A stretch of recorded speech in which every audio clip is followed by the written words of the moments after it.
Hi, welcome to another Screenwriters Roundtable for the 2021 Die Laughing Film Festival. We have a bunch of talented screenwriters. We're gonna have them introduce their projects, and then we're gonna talk a little bit about the art of screenwriting. Okay, let's start with you, Anthony. Okay, yeah. My story is Bad Trip, which takes place in New Orleans, which is strange, as you said, because I'm from Glasgow in Scotland, but it's an international feel, so why not, you know? And it was a horror, it's a horror thriller.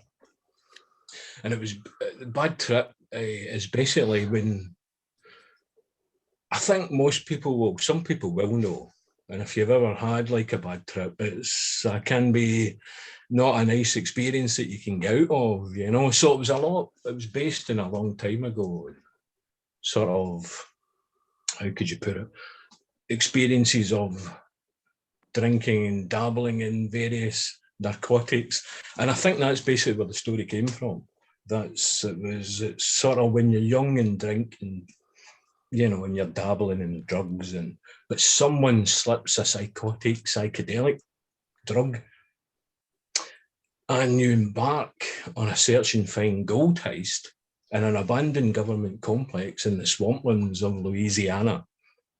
That's basically the premise of the story. Three brothers, two brothers, one friend, embark on retrieving gold from this abandoned government complex, which was closed due to some chemical leak. And it's what happens the night before when the local drug connect, his henchman, his girlfriend, slip them the cocktail of psychedelic psychotic drugs mixed with a truth serum. And then a real bad trip unfolds because they all end up in the big complex, the big government abandoned complex. And it's now where the realities change and who's telling the truth, who's loyal as they find the gold, they find this. So they've now got like a major sort of problem because they've now got the gangsters on their tail as they're trying to escape, but their loyalties begin to break up and they now have to get out, but they find out that they're actually still in the living room. They don't, or are they? Well, don't give the spoiler and away. This was the base. What's that? Don't give the spoiler away. Aye, well, this was, but that unravels all the way through it because you get people to tell them, listen, you can't go anywhere until this drug wears off. What drug? What are you talking about? And what do you remember from last night? Well, it was blank after 2 o'clock in the morning. I can't remember. And well, you're still actually there. But they obviously are convinced. And that's what it's like during a bad trip. I have to say, you know, you don't know the realities and the ground shift underneath. Definitely it's the most scariest thing blurring ever. Between reality and the trip. Exactly. Yeah, and that's the most scariest thing ever when you don't know if you're going insane. Yeah, that's what scares you because you can't get a hold of your mind. That is the built-in horror. Thank you, Anthony. And John, tell us a little bit about your project. So mine is it's called Schrödinger's Cat, the movie. So the screenplay itself is kind of an experiment. So I don't know if you're all familiar with what the Schrödinger's cat thought experiment is, where it's the cat in the box with a decaying particle that within an hour either the cat's dead or alive and you don't know until you look in it. The premise behind writing it, there's 4 characters in it, and all 4 characters have sort of the gender neutral names. So Pat, Robin, Sydney, and it's kind of poking fun. It's sort of like the current state of gender conversation, right? We're like preferred gender pronouns, and so I like to study language, and it's an interesting concept to me that people want to have like preferred pronoun usage. You know, like language really takes a long time to evolve, so it's a really interesting concept that you could just kind of insert yourself and demand it work a certain way. You know, to me it kind of seems like standing in front of a glacier and trying to get it to move by yelling at it, right?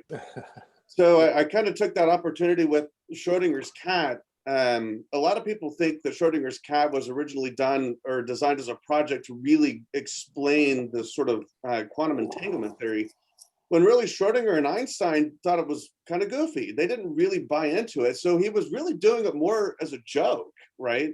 Like even Einstein writes him a letter and it's like, yeah, these people positing this theory don't realize how they're kind of messing with reality here. And he found Schrödinger's little thought experiment to be kind of funny. And so I kind of use that as a premise to sort of poke fun at this, you know, idea of being able to just force these constraints on language when language is really something that takes a long time to develop. You can't just mess with that at will, right?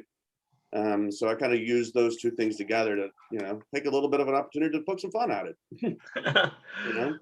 Great. And let's see. Hi, David. Thanks for joining us. We're just going around and we're introducing our projects. Okay. So we'll give you some time to get acclimated. Justin, how about tell us a little bit about Smile Now, Die Later? Oh, okay. So, hi guys, I'm Justin Abarca. So Smile Now, Die Later is my kind of answer to the void of Latino-based horror movies. There's really not any. And so I was just like thinking one day, like, oh, why isn't there like a Leprechaun franchise or like, because like Leprechaun, there's like a million Leprechauns. And I was, you know, I'm like, somebody owns those. I want to own one of those. So my idea is just, or the script is about a group of Latinx teens who, you know, have to escape downtown LA while being pursued by some like masked killers. It's basically my love letter kind of to the movies I grew up on, like the 80s. So like a Fright Night, Lost Boys, that type of like humorous vibe, but, you know, pretty gory. I just learned I'm a geriatric millennial term for my age group. And so I think this perfectly encapsulates that time that I was super influenced by. So yeah, it's just like a, you know, I would say, I know it's problematic now to say Joss Whedon inspired, but I love Buffy the Vampire Slayer. So like there's a lot of that going through it. So, I mean, screw Joss Whedon for his personal life and how he treated people, but he created some great stuff. Yeah. So I'm not going to let him take that away from me. Yeah, and I think we all draw inspiration from different aspects of, you know, good or bad. But yeah, Diana, so that's basically it. Oh, thank you. Diana, Snow White from Queens. Yes, it's a retelling of a fairy tale, the Snow White and the Evil Queen. And it's about a 50-year-old woman on her 50th birthday. Her husband's taking her to medieval times, which is kind of like her medieval world. But she ends up, through the art of magic, in the castle of the queen from Snow White, in the body of Snow White, on the very moment that the mirror is about to tell the queen that she is no longer the fairest in the land. So this woman has this 16-year-old body, and the queen hates her and is telling her huntsman to go out and annihilate her. So she has to use her quick wit, and she's a girl from Queens, and she's kind of tough, and she initially thinks she's in medieval world and these are actors, but then she finds out that no, she's been brought there by a mistake that Mirror made when he was trying to solve the problem of how does he tell the queen she's no longer the fairest anymore. So she has to use her quick wit and to convince the queen that's not that important to be the fairest in the land. She used to do a lot of sports and hunting and conjuring, and so she has to kind of convince her and also convince herself that there are other things besides being the fairest in the land. And then I throw a lot of other characters in there that really have nothing to do with the Snow White thing. You've got Prince Charming in there, you got the huntsman, but he's really a cat, and she turned into a cat. You got the seven dwarfs. I mean, you've got a whole medley of retelling of the fairy tale. Great, wonderful, thank you. And Erin, let's hear about TESStosterone. Yeah, so my log line is that it's an overly competitive woman who emasculates her boyfriend tries to become more ladylike and refined in order to win back her ex-boyfriend before her last chance to have a baby expires.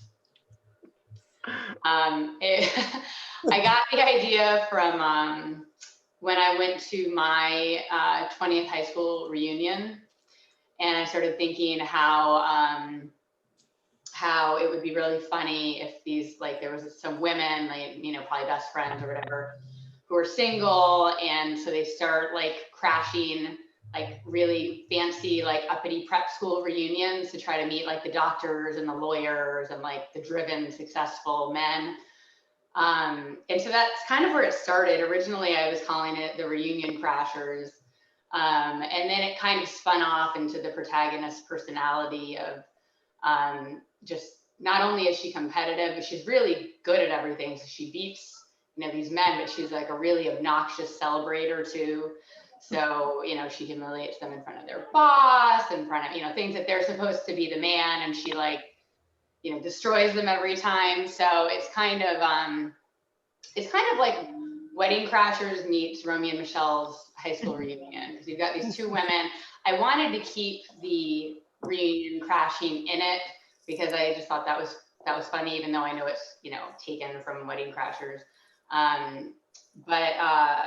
So I kind of ended up using the reunions as like a vehicle for this character's development.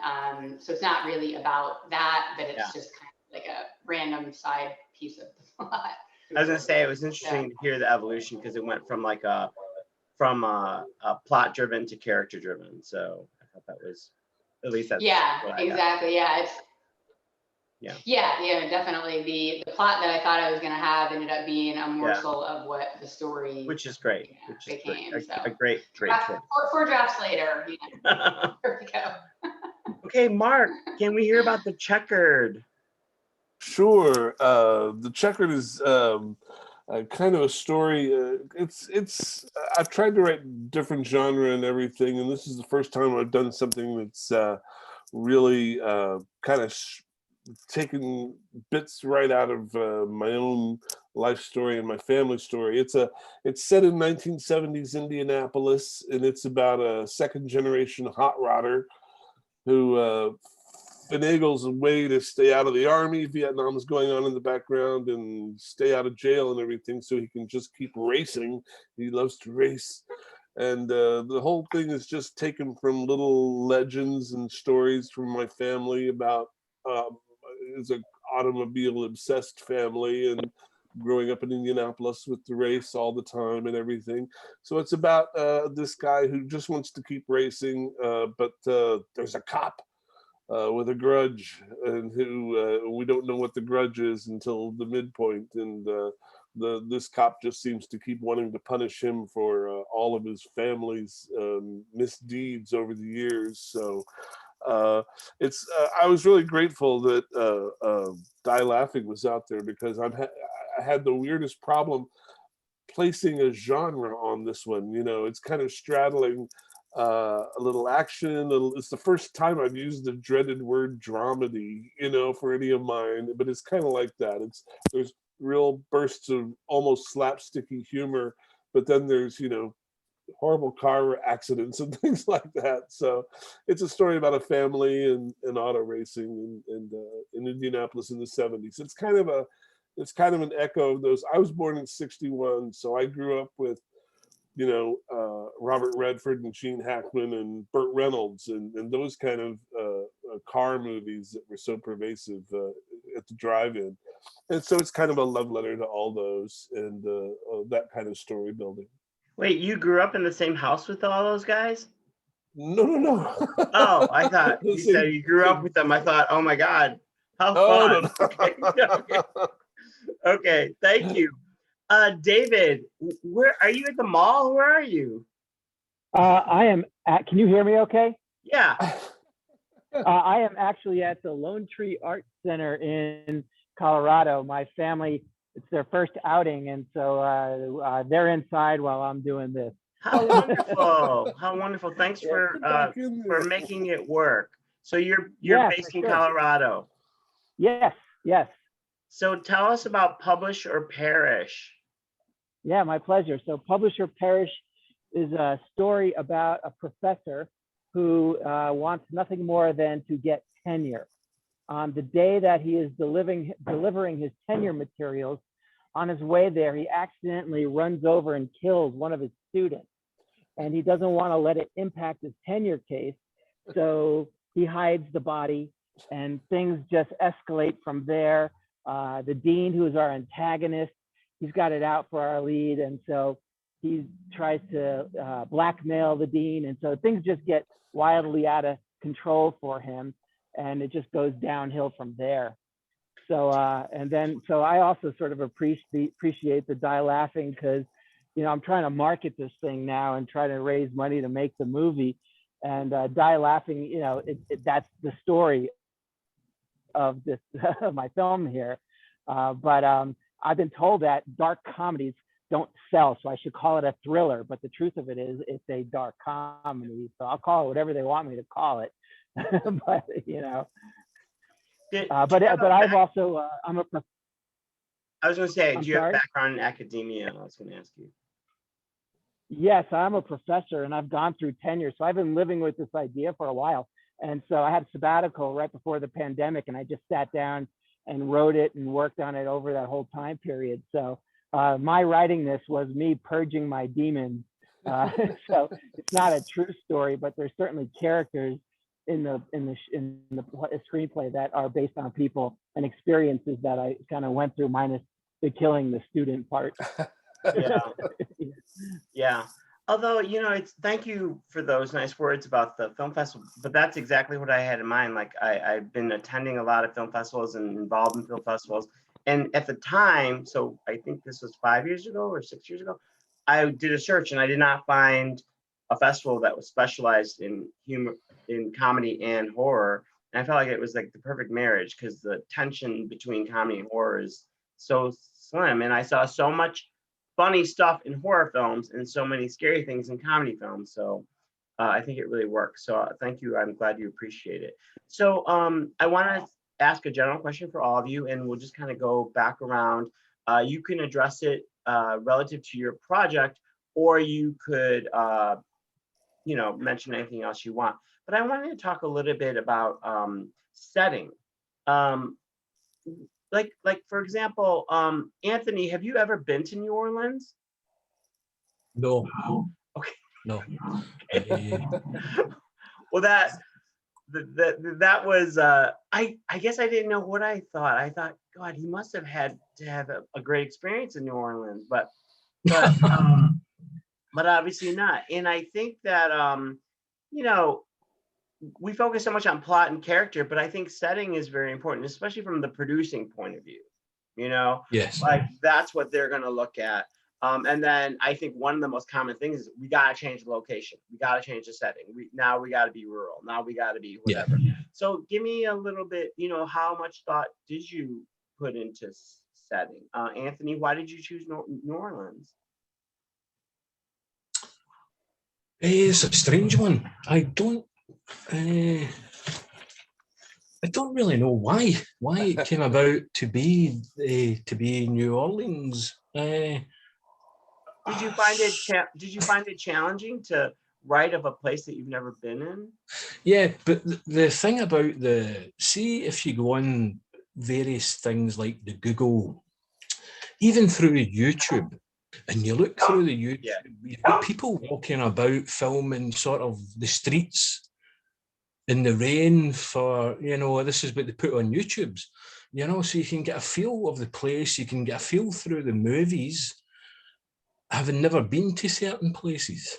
You know, I've been to LA and things, but never New Orleans. But it seemed to suit it, and it seemed to suit this. I like to, like if you remember a movie, Southern Comfort.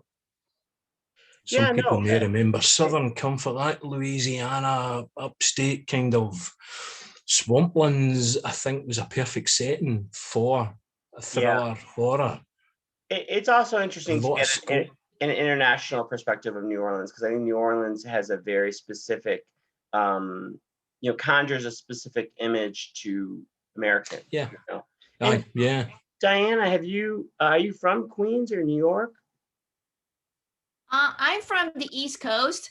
So I went to American University. So a lot of, and that's in Maryland. I was a mid-Atlantic person, but I dealt with a lot of people from went to my university were in New York, New Jersey, and the South. So I got like being mid-Atlantic in Maryland, you got everybody just coming there because it's Yeah. DC. And, So, and you picked medieval times, which is a great, location. Do you have an affinity to medieval times? I mean, it is super popular. well, that's just where she thought she was going, but Yeah. they spent most of the time in fairy tale land. So But I just meant that imagine whole, I guess that makes sense because the fairy tale land is more homage to fairy tales as opposed to medieval. yeah. So it's mostly in fairy tale land. I always imagine something like maybe like Shrek or Ivanhoe or anything like that. I mean, I have a picture of it and of this big dark castle and going through the forest and the old taverns and the people with the British accents. It just kind of evolved. I did it, and then I started with a podcast that I heard about Snow White, and they said back on it about the Queen. They said back in the days, it was the reason she was upset with Snow White is it was job security, basically. So if she wasn't the fairest in the land anymore, she kind of lost her job and her whole status and everything. So I thought, well, let's just start with that. And then my stories just kind of rotate through. So all of a sudden Prince Charming's there and the Seven Dwarves and everyone, and it evolves into different, and it ends up with a tavern. So my settings are kind of like, as I write, they evolve. That's really interesting that podcast gave you that kind of motivation, that maybe you may not have thought of initially, but could certainly be incorporated into your character. That's fascinating. So, Mark, your location is reminiscent of your childhood. Yeah, I grew up in Indianapolis, and the settings for the story, a lot of them are in this kind of small town racing world where there's little tracks, little, eighth of a mile ovals, where there's where a lot of mine it takes place, and it was places my brothers and uncles and nephews now hung out, so extracted a lot of feel from those little places. Yeah, I think when you kind of mix in nostalgia, I think that always comes through the pages, and it certainly did here. So, Cool. that was nice to hear that a lot of this was based on your memory. And Justin, were you raised in Los Angeles? Yeah, I'm born and raised here, so I mean, my setting is well known to me. Yeah. Although I did also kind of write it with the idea of like, if somebody wanted to produce it, but was like, we can't afford to do it in LA, let's do it in, New Mexico or something like that. Like, it'd be easily switched out. Just the only need is kind of a pretty good Latino community there. So I was like, Chicago, so easily switchable. I put my producer hat on. I was like, how do you actually make this if somebody wants to? So did you grow up in a diverse neighborhood or more Latino, or where did you No, yeah, super diverse. I mean, I grew up, like I said, I live in Claremont, which I grew up right around here, which is very diverse. It's like Latino, white, Black, Asian, like heavily Asian, but the story of the movie takes place in like downtown LA, so it's a lot more like Latino based, like Echo Park area. I mean, which is slowly, going away, which the movie addresses slightly. Yeah. So John, I was curious, what is your background? Do you have a science background or academia, or? I don't. I have a BA in English, and I read a lot. Okay. So it was weird how the idea for this happened, because I was just on social media one day, like on Twitter. At the same time, I'd just gone down this rabbit hole of reading about Schrödinger's cat and Einstein. And, whenever you just read lots of random things, sometimes your brain just kind of starts sticking them together, And there is a festival here in Oklahoma City called the Dead Center Film Festival. So I have spent some time working with people there. I've done a few short films with 48-hour film festival. I don't know if you're familiar with that or not, but I've done a few 48-hour films and a documentary. Yeah, I mean, this is my 4th screenplay. As far as setting for mine, it actually is, I guess, in Los Angeles. So it's near 34th and Vine, because the Schrödinger's cat's thought experiment boxes had to come from somewhere. And so I decided they were going to come from Madame Roux's, which is the same place that Love Potion 9 comes from. So that's, these people live down the street from 34th and Vine, and that's 2 of the characters wind up going to Madame Roux's, and she sends both of them home with Schrödinger's cat experiment boxes. So I was like, well, where'd they get those? Like, well, they went to 34th and Vine. You know, the gypsy lady, Madame Roux. It's also very fascinating to hear screenwriters talk about their projects, because like the details really come out. And you mentioned it is probably a very important detail in the arc of the process, you know? So I always tell people, like, you know, that's stronger than the written log line or synopsis, because it's in your brain, you know, it's part of your brain. So that's right. Yeah, absolutely. Yeah. So Erin, what is your genre? I mean, are you how, you know, are I've really only written comedy. Okay. I after college, I spent 10 years in New York and LA, mostly acting. That was like my initial, like, I want to be an actor. And so I did that for a long time. And then I kind of segued into writing with that cliche, like, write your own part role, because nobody's written it, and you keep reading like one-liners, and it's so that's kind of how I started writing. And I don't know, I always went toward comedy. I always when I was acting, I always just booked comedy. I was never like the vampire girl, or like, it just was like, I guess that was just always my interest, or I guess what I was drawn to. So when I was writing, it was a no-brainer that I want to write a comedy. And as far as settings go, it was so interesting to hear that was your question, because I don't even think of settings at all when I write. And it's because I think that my style is very character driven, and usually it really doesn't matter where it takes place. So I kind of try to make it as neutral as, this last one I did put kind of in the Northeast a little, only because they end up at Phillips Exeter. So I'm like thinking, I mean, are they going to drive from Oklahoma to, you know, go to this reunion? But yeah, but most of the time I try to keep it as simple as possible, just for the sake of, you know, if somebody wants to produce this, hey, you can do it anywhere. It doesn't really matter, or, you know, maybe suburbia. But I mean, I should probably put some more thought into my settings, you know, like I'm probably missing an opportunity to hook someone because I have like this interesting setting.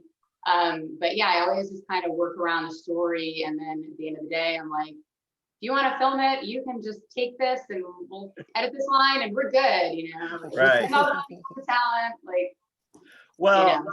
I mean, I don't know about you guys, but I'm totally inspired. From now on, every project I ever do, I'm setting in Scotland, because I want Anthony's accent in all my projects. Yeah. Because no matter what project it is, it sounded like he was reading Lord of the Flies and Game of Thrones, but better, like more interesting. So that's what if you get something wrong, you can say you were tripping. And... yeah. So Anthony, you definitely are going to win the festival's best accent. At least you're a front runner right now. Yeah. Yeah. If any bad news, just have Anthony deliver it. Yeah. Right. But it's so funny. I think Americans were so enamored with, you know, accents, and when we talk about regional accents, we kind of like dismiss them. But then when they're international, they're like music to our ears. Yeah, definitely. Well, thank you so much for joining me and sharing your project and sharing your time.